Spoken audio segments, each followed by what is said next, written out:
তিনি বলছেন আমি আল্লাহর নবীকে বলতে শুনেছেন, আল্লাহর নবী বলেছেন ইউহশারুন নাসু ইয়াউমাল কিয়ামা হুফাতান উরাতান গুরলা।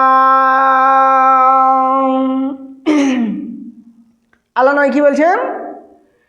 ইউহশারুন নাস ইয়াউমাল কিয়ামা হুফাতান উরাতান গুরলা।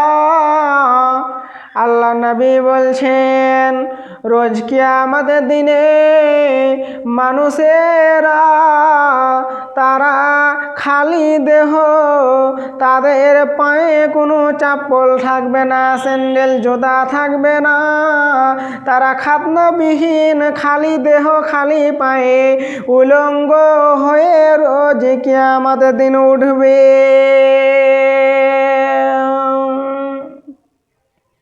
তারপর আয়েশা রাদিয়াল্লাহু তাআলা আনহা আল্লাহ নবীকে বললেন ইয়া রাসূলুল্লাহ, আপনি বলছেন যে রোজ কিয়ামতের দিন উলঙ্গ হয়ে উঠবে, নারী পুরুষ সবাই একসাথে উঠবে, তাহলে আল্লাহর নবী ছেলেরা কি মেয়েদের দিকে তাকাবে না, মেয়েরা কি ছেলেদের দিকে দেখবে না?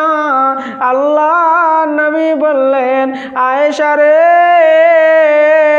সেদিনটা এত কঠিন হবে, সেদিনটা এত ভয়ানক হবে, মানুষ কারো দিকে দৃষ্টি দিয়ে দেখবে না, কারো দিকে দেওয়ার টের পাবে না।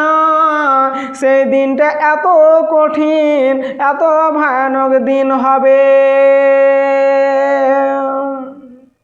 বুঝতে পারছেন?